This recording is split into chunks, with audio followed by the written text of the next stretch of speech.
Hello and welcome back to Worst Church Ever, the progressive Christian podcast, now 21 episodes in, including a scattershot of bonus episodes, and finally finishing up connecting the dots between week 1 of this year's narrative lectionary and week 2.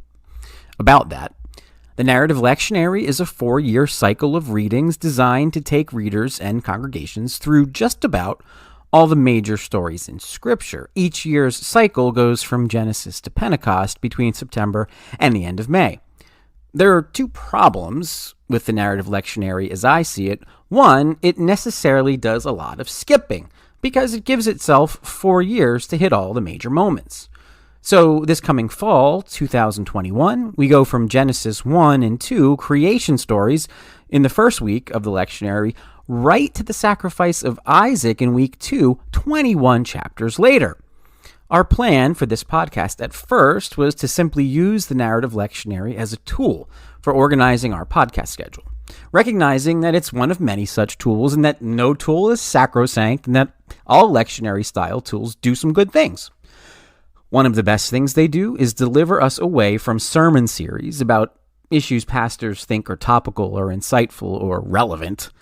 If you are a churchgoer, you see the problem with those. Scripture is so often put in service of the sermon and the conclusions the pastor has already reached instead of being taken on its own terms. The other good thing about lectionaries is that they often ask us to look at and be honest about Scripture we'd rather avoid. The bad thing about the narrative lectionary isn't so much that it skips huge swaths out of necessity, and we're more than happy to fill those in here on the podcast, but that it operates from the assumption that the Bible is, in fact, one narrative story. Well, actually, no. The real problem is that the narrative lectionary has decided what that narrative actually is based on theologies that Christians take for granted. Theologies that sometimes do, and often don't, take Scripture on its own terms. Now, if you've listened to episode 1, you know how we feel about all of that and why we feel the way we do. You know that we don't believe Scripture needs to dictate faith, and you also know that part of what we're doing here is saying, look, if you believe that Scripture has to dictate the terms of your faith and everybody else's, then at the very least, you need to take Scripture as seriously as you say you do. That is to say, don't approach it with preconceived notions about what it must be. Notions that come from theological frameworks created by post-biblical thinkers and traditions. Just be consistent. If you believe that you must believe X, Y, and Z about Scripture before you can see God or come to know Jesus, ask yourself if the Scripture itself is where you got that idea. Spoiler alert, well, you get the picture. I love Scripture, but one of the reasons I still love Scripture is that it's full of mysteries and questions, and in my experience, it's full of surprises. For this podcast, I'm looking in depth at stories that I already know fairly well, and that I've believed different things about over the years. So, like everybody else, I'm bringing the hermeneutic of experience. Had I not recently read The Body Keeps the Score, would I be able to see the narratives of trauma and the repeating cycles of trauma in these stories? Probably not, or at least not in the same way. If I don't ask myself, what do these stories tell us about the way human beings understand their experiences with the ineffable, would I be able to ask if the stories and their inclusion in the canon aren't also about what people think about their experiences with the ineffable? Probably not. We talked about that in the last episode, the idea that terrible stories with God doing terrible things are all over the place in the Bible. But why? Maybe so we ask that very question, and maybe so we see that the so-called canon itself is forcing us to admit something about ourselves. Look what we think God is like, and look at how fucked up that is. Look at what people do in the name of God, and look how fucked up that is. Anyway, the next stop in the narrative lectionary is Genesis 27, so this time it's only skipping 5 chapters. Now, in the last episode, which we called Altar-Bound Isaac, Trauma-Bound God, we covered Genesis 22.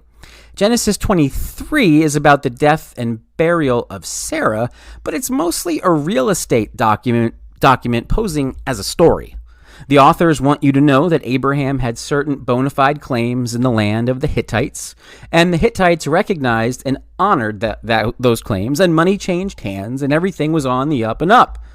To understand why these kinds of stories are included in Scripture, all you need to do is read the news. People are still killing each other over this stuff, and not just in the Middle East. Moving on to Genesis 24, which is the topic of today's episode. Genesis 24 is the story of Abraham's plans to find a wife for his son Isaac. It begins with a strange ritual. Abraham makes his servant swear that he won't find a wife for Isaac among the Canaanites, but that he will seek out Isaac's bride from among Abraham's own people. And that's going to require a journey back to where Abraham's kinsfolk live. The strange part is the manner in which the oath is sworn. I'm going to pick up here in verse 1 of chapter 24. It starts like this. Abraham was now very old. Now remember, this is after Sarah had died. Abraham was very old, and Yahweh had blessed him in every way. He said to the senior servant in his household, the one in charge of all that he had, "Put your hand under my thigh. I want you to swear by Yahweh, the God of heaven and the God of earth, that you will not get a wife for my son from the daughters of the Canaanites among whom I am living, but will go to my country and my own relatives and get a wife for my son Isaac." Now, all I really want to say here is that under my thigh is, according to many learned biblical scholars, a euphemism for something more like on my loins, or on my testicles, or on my genitals. Abraham, following some common custom, I'm sure, makes his servant swear to Yahweh on Abraham's own genitals. Genitals that signify life, progeny, the fulfillment of Yahweh's promise that Abraham was to be the father of a great nation. Yes, all of that. And it bears saying we're in the shadow of the motif of circumcision here. We're in the region juxtaposed to circumcision here. Remember, chapter 17 has Yahweh demanding a slave mark on his chosen people in their flesh from this very fount of blessing? You get the idea. In fact, some rabbinic traditions assert that the text is referring directly to the circumcised penis. Rabbi Moshe Leib Halberstadt says, quote, according to Rashi, now Rashi was a famous rabbi, based on the Midrash Rabbah, it does not mean literally the thigh, it means the milah, organ of circumcision.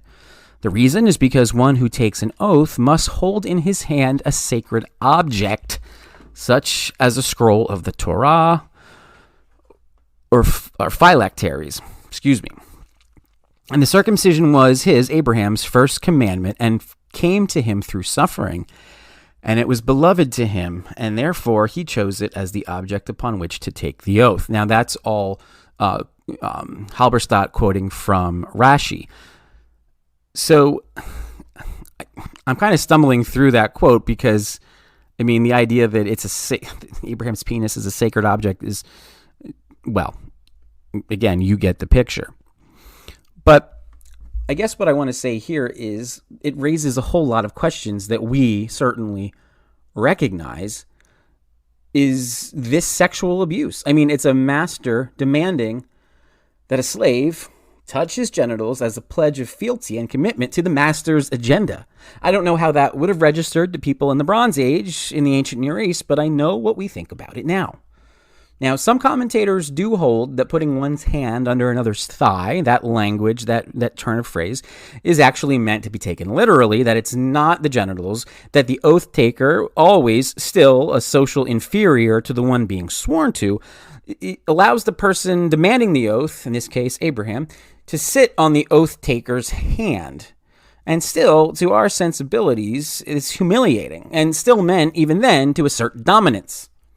Here, it's interesting to note the later Christian directive from James 5:12. Above all, my beloved, do not swear either by heaven or by earth or by any other oath, but let your yes be yes and your no be no, so that you may not fall under condemnation. As Jimmy Dugan might say, that's good advice.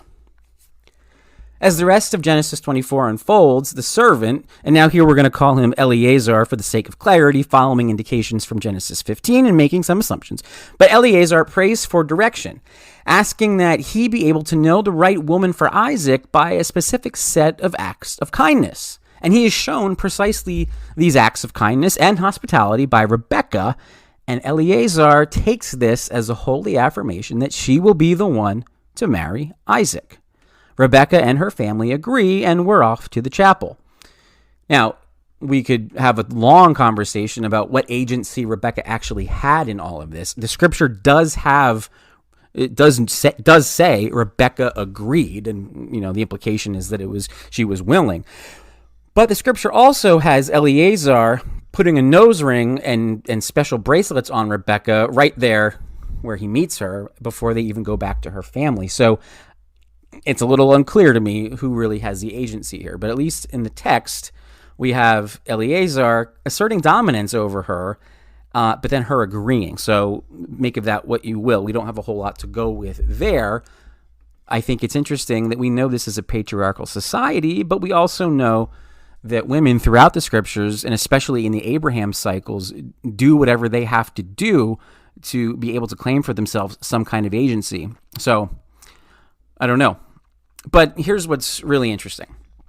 These closing passages of chapter 24, describe Isaac and Rebekah's meet cute, and it's something really interesting happens in that context. Now here's the text, picking up in verse 62.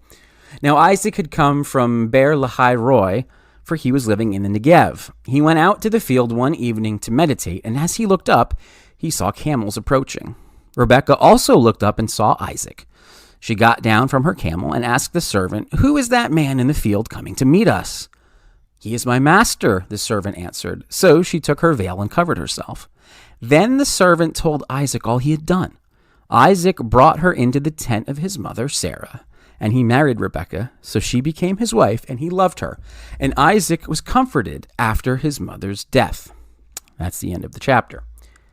There's a lot going on there. If you've listened to episode 9, which we called Abraham, Sarah, and Hagar, the perpetuation of sexual trauma in Genesis 16, you might remember the place called Beer Lahai Roi, or El Roi, a name for God meaning the God who sees, or the God who has seen me. Friends, this is the well where Hagar, having fled from Sarah's mistreatment and pregnant by Abraham with Ishmael, was seen and met by God. God, Yahweh in the text, promises to make a great nation of Ishmael.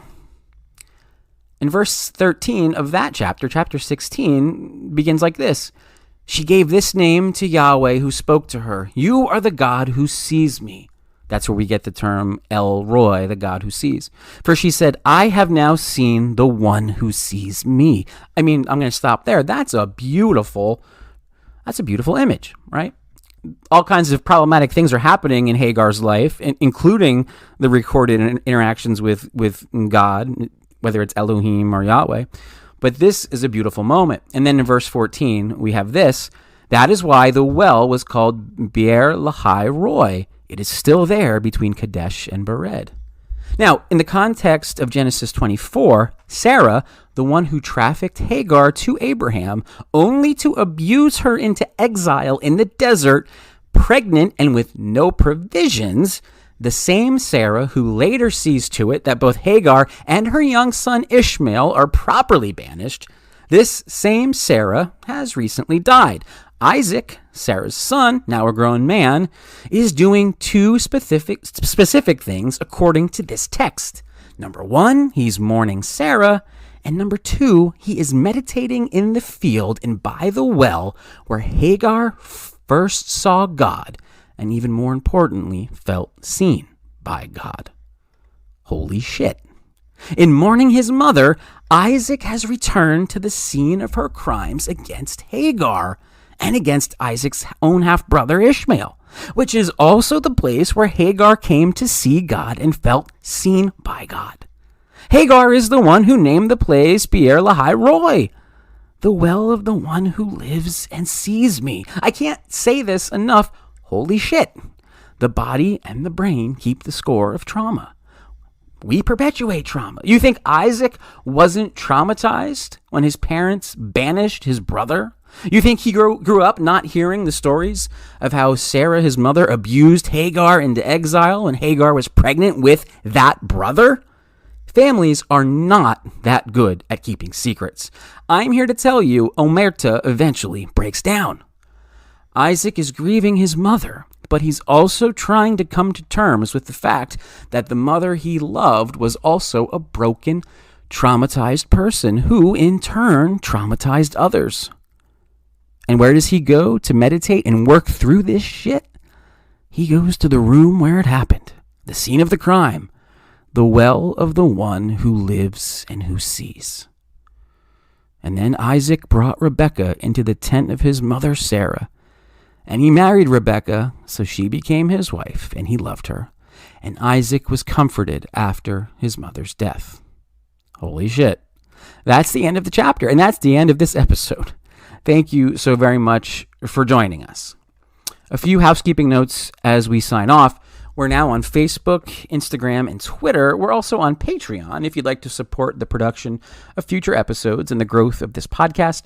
Another great way to help us grow is just to share the episodes on your social media accounts. If you're worried about being outed as a heretic, I totally get it. But if you've got a parent or a grandparent or whoever else getting on your case because you don't go to church, you can always point in our direction and say, "Says who?" Blessings to you today and always. And as always, thank you so very much. We'll see you soon.